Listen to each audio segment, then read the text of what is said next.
Hi everyone, आज इस video में हम डिस्कस करेंगे आयरन डेफिशिएंसी एनीमिया। यानी वो एनीमिया जो आयरन की डेफिशिएंसी की वजह से हो उसको हम आयरन डेफिशिएंसी एनीमिया बोलते हैं और आज इस वीडियो में हम उसको ही डिस्कस करेंगे।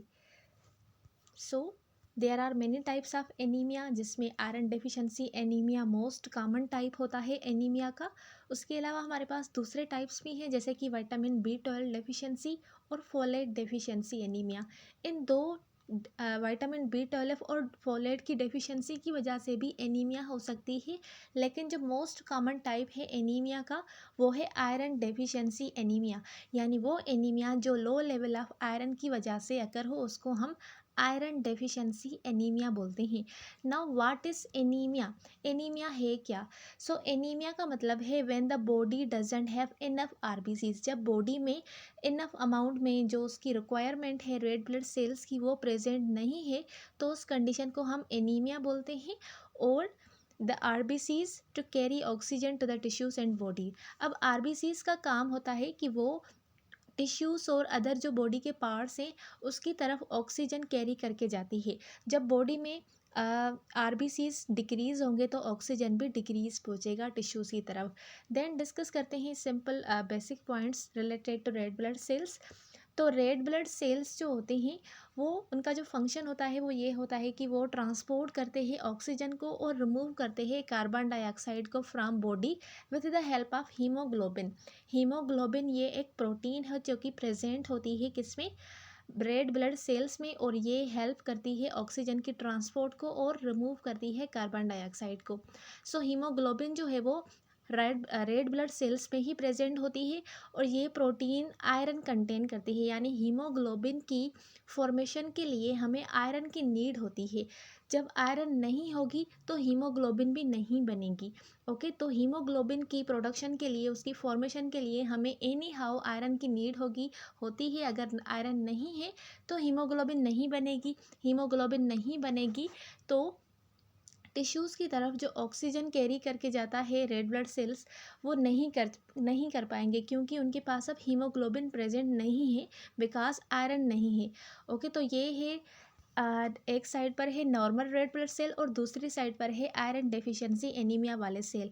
तो नॉर्मल आप सेल देख सकते हैं और वो रेड हैं और थोड़े बड़े हैं as compared to iron deficiency anaemia. Iron deficiency anaemia में हीमोग्लोबिन कम है क्योंकि आयरन डिक्रीज़ है, तो इसमें हमें स्मॉलर साइज़ और मोर पेल कलर के सेल्स मिलेंगे बिकॉज उनमें जो हीमोग्लोबिन है वो प्रेजेंट नहीं है।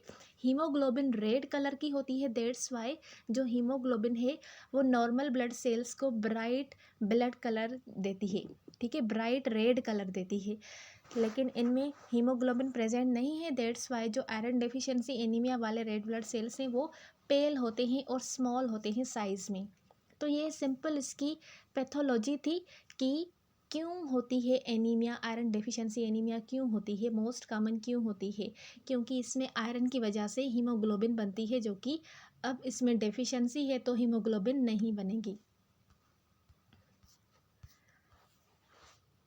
साइन और सिम्टम्स की बात करें तो इसमें जो स्किन है आयरन डेफिशिएंसी एनीमिया वाले पेशेंट की जो स्किन है वो पेलर मिलेगी, वीकनेस और फटीग होगी क्योंकि अब उसमें हीमोग्लोबिन नहीं है तो बॉडी के टिश्यूज़ की तरफ ऑक्सीजन नहीं जाएगी। जब ऑक्सीजन नहीं जाएगी तो जो ग्लूकोज है वो मेटाबोलाइज नहीं होगा और उससे मेटाबोलाइज नहीं होगा तो ऑक्सीजन नहीं और सॉरी एनर्जी नहीं बनेगी। एनर्जी नहीं बनेगी तो वो फटीग फील करेगा और वीक फील करेगा। देन अगेन उसको शॉर्टनेस ऑफ ब्रीथ होगी। Shortness of breath because lack of oxygen है, क्योंकि ऑक्सीजन को कौन ट्रांसपोर्ट करता है? हीमोग्लोबिन। हीमोग्लोबिन को कौन फॉर्म करता है? आयरन, लेकिन आयरन यहाँ पर नहीं है तो ये सारा सिस्टम जो है वो ठीक से नहीं चलेगा, इसीलिए उसको शॉर्टनेस ऑफ ब्रीथ होगी।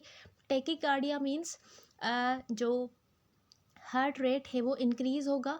ओके, हार्ट बीट जो है वो इंक्रीज़ होगी। And microcytic small red blood cells, जो आयरन डेफिशिएंसी एनीमिया के अगर हम सेल्स देखेंगे तो वो हमें स्मॉल मिलेंगे। सो एक हैंड है हमारे पास एनीमिया का और दूसरा है नॉर्मल। नॉर्मल में ज़्यादा रेड ब्लड सेल्स है और वो थोड़ा रेड और पिंक कलर का भी है। एनीमिया वाले में रेड ब्लड सेल्स कम है इसीलिए वो पेल कलर का है, यानी थोड़ा वाइट है जिसको हम पेलर बोलते हैं। देन कुछ सीवियर सिम्टम्स हैं जो कि स्पेसिफिक होती है आयरन डेफिशिएंसी एनीमिया के लिए। सिर्फ और सिर्फ ये हमें सिम्टम जो है आयरन डेफिशिएंसी एनीमिया वाले पेशेंट में ही मिलेगी, जिसमें है स्मूथ रेड टंग। उसकी जो ज़बान होगी, उसकी जो टंग होगी वो स्मूथ और रेड कलर की होगी। उसके अलावा उसके जो नेल्स हैं वो ब्रिटल एंड रिजिड नेल्स होंगे। तो ये स्पेसिफिक साइंस हैं और सिम्टम्स हैं जो कि हमें सिर्फ और सिर्फ आयरन डेफिशिएंसी एनीमिया वाले पेशेंट में ही मिलेगी। अब डिस्कस करते हैं इसके रिस्क और काज, यानी कौन से वो रिस्क फैक्टर हैं जिसकी वजह से आयरन डेफिशिएंसी एनीमिया हो सकती है।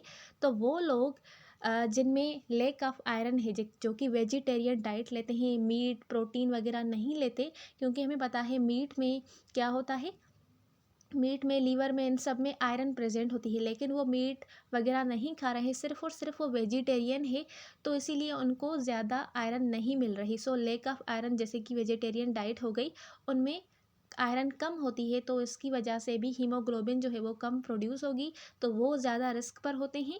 ब्लड लॉस किसी एक्सेसिव मेंस्ट्रुएशन की वजह से, सर्जरी की वजह से, या फिर ट्रामा की वजह से ब्लड लॉस हो गया है बॉडी से ज़्यादा अमाउंट में, तो इसकी वजह से हो सकती है। प्रेगनेंसी में आयरन कम हो जाती है, तो प्रेगनेंसी के दौरान आयरन डेफिशिएंसी एनीमिया हो सकती है, इसीलिए हम उन प्रेग्नेंट वुमेन को आयरन सप्लीमेंट्स लेने के लिए बोलते हैं। Iron malabsorption, iron malabsorption में क्या होता है, आयरन की जो एब्जॉर्प्शन होती है वो नहीं हो पाती, क्योंकि कुछ काज है, जैसे कि बायरेटिक सर्जरी और सीलियक डिजीज़। सीलियक डिजीज़ में क्या होता है, आयरन जो है वो एब्जॉर्ब नहीं हो पाती, इसीलिए आयरन माल एब्जॉर्प्शन हो जाती है। जब आयरन बॉडी में एब्जॉर्ब नहीं होगी तो हीमोग्लोबिन नहीं बनेगी, हीमोग्लोबिन नहीं बनेगी तो एनीमिया हो जाएगी। ओके, तो ये वो रिस्क फैक्टर हैं जिसकी वजह से आयरन डेफिशिएंसी एनीमिया हो सकती है। अब हम आयरन डेफिशिएंसी एनीमिया वाले पेशेंट को किस तरह से डायग्नोज कर सकते हैं।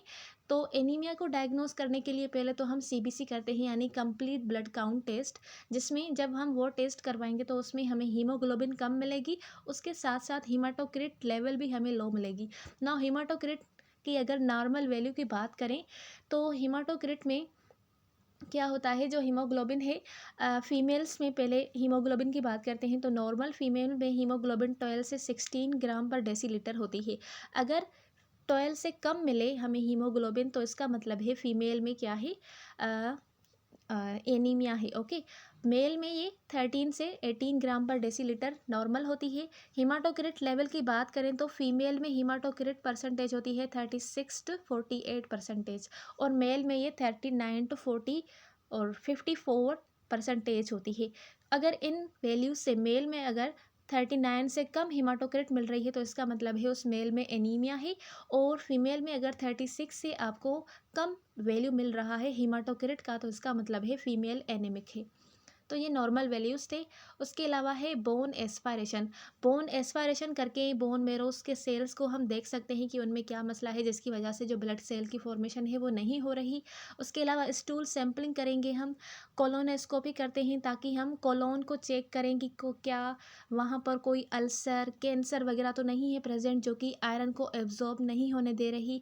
उसके अलावा हम वहाँ पर एंडोस्कोपी करते हैं, चेकिंग फॉर ब्लड। ठीक है, कोलोन में हम एंडोस्कोपी करते हैं कि वहाँ पर ब्लीडिंग वगैरह तो नहीं हो रही जिसकी वजह से जो ब्लड है वो लॉस हो रही है और वो बंदा एनीमिक होता जा रहा है। तो ये वो डायग्नोस्टिक टेस्ट है जो कि करके हम पेशेंट को आइडेंटिफाई कर सकते हैं कि इसको एनीमिया है या नहीं है। डायग्नोस करने के बाद हम उसको ट्रीट किस तरह से कर सकते हैं। तो ट्रीटमेंट मेडिकेशन में हमें पहले जो है वो ट्रीट करना होता है काज। ठीक है, so any drug causing the anaemia, जो ड्रग एनीमिया को काज कर रही है उसको हम ट्रीट करेंगे। और उसके अलावा वो ड्रग्स जिससे हम एनीमिया को, आयरन डेफिशिएंसी को ट्रीट कर सकते हैं, उसमें ही हमारे पास मोस्ट कॉमन ट्रीटमेंट आती है iron supplement. Iron supplement oral और लिक्विड हो सकती हैं, फॉर एग्जांपल फीरस सल्फेट, फीरस ग्लूकोनेट और फीरस फ्यूमोरेट। ये 3 मेडिसिन्स हैं जो कि आयरन सप्लीमेंट के तौर पर यूज़ की जाती है और ये मोस्ट कॉमन ट्रीटमेंट है आयरन डेफिशिएंसी एनीमिया को ट्रीट करने के लिए। उसके बाद दूसरी ट्रीटमेंट है हमारे पास आईवी एडमिनिस्ट्रेशन ऑफ आयरन, यानी इसमें सिवियरली आयरन लो होती है और या फिर वो पेशेंट जो कि जिनकी ओरल आयरन एब्जॉर्ब नहीं हो पाती, उसको कोई मसला है तो उसकी वजह से उसकी आयरन जो है वो एब्जॉर्ब नहीं हो पाती।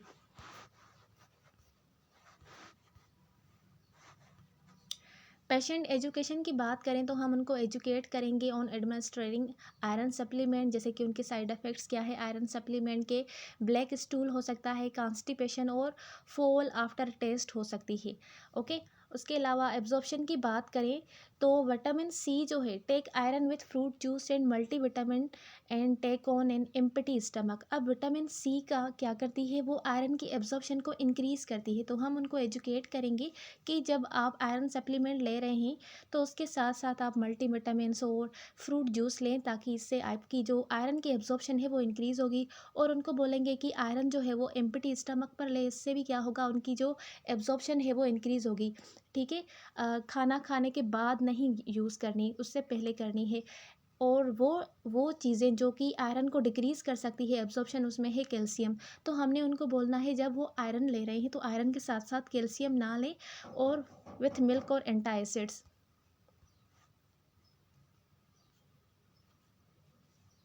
Liquid iron stain the teeth. अब इसमें हमने take with a straw and brush teeth after.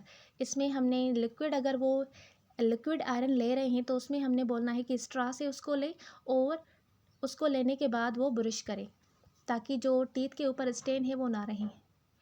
उसके अलावा educate on food on iron, जिसमें आयरन है उनके लिए हम बोलेंगे कि वो ज़्यादा इनटेक करें, जैसे कि egg yolk, apricot, tofu, legumes, oyster, tuna, seeds, potato, fish, iron fortified cereals, red meat, poultry, nuts वगैरह हो गए।